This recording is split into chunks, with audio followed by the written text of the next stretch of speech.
Hey everybody, we're going to go over today 10 different German style beers. I'm going to kind of make some analogies on my opinion of the best way to compare them for me. It just kind of helps how I see them basically. You'll see what I mean here as I go over the list. But these are mostly styles that I don't really see a whole lot of on the shelf as far as in the craft beer section and an American version of it. It would be cool to see more of them, really. There probably is more. There's some out there, but there's not a ton of them out there. So let's get started. Number 10, we'll go down to number one, Bach. The Bach is sort of like a lager version of the brown ale. It's kind of rich and creamy and smooth and stuff, but a little bit smoother than the brown ale because it has that lager characteristic to it. Um, but that is kind of how I compare the taste, and to me is the lager version of the brown ale. Next is the alt beer. So it literally translates to medium old beer.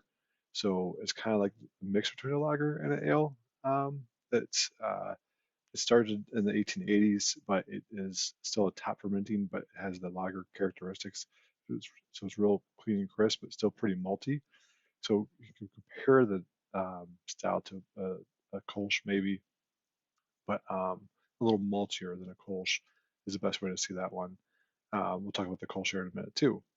Um, Also, the German Pilsner. So a lot of people think this was the German answer to the Czech Pilsner.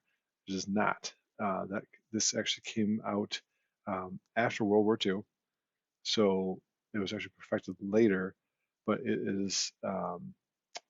was actually brought on by newer brewing technology and techniques. However, is not the answer um, to the Czech Pilsner to make a similar style in Germany. Next, the Dortmunder Export. So this one is the way I kind of see it again. It's not the German version of an IPA, but a pale ale. I say that because it's a little hoppier than most other and bitter than most German beers. It is still pretty smooth because it does have those lager characteristics, but it is a um, hoppier version of most German beers.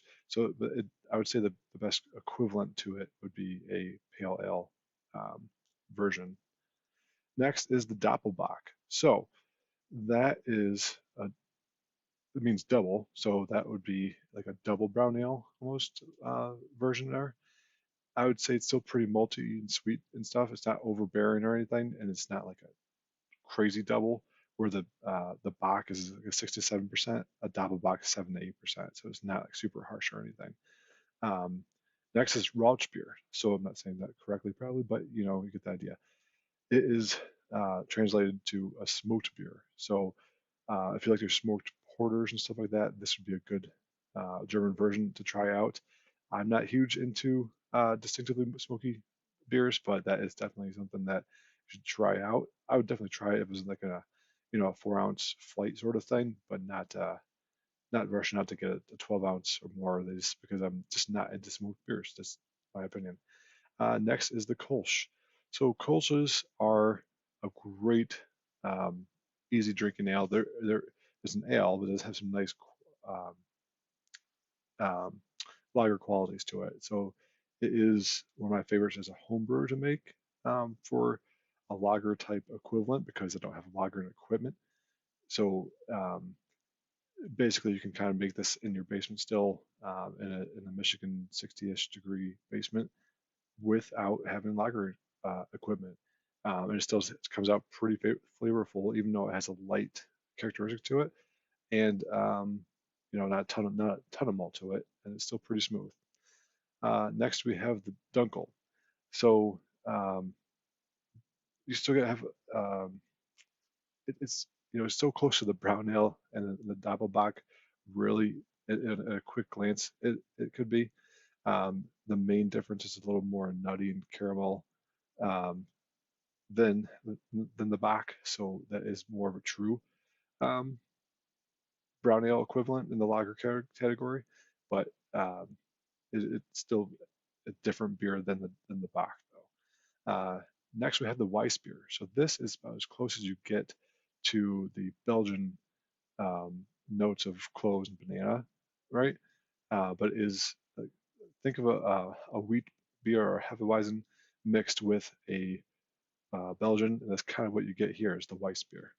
Um, Next is the Helles. Now this lager was the answer to the um, Czech Pilsner, and it's kind of right in there in that same Czech Pilsner type of category, but not as crisp as the Czech Pilsner. It's not as light. It's more medium body. That's probably the main difference there. But there you go. Here's the top 10 or so most popular German brews. Hope you enjoyed this, and cheers. Thanks for subscribing as well.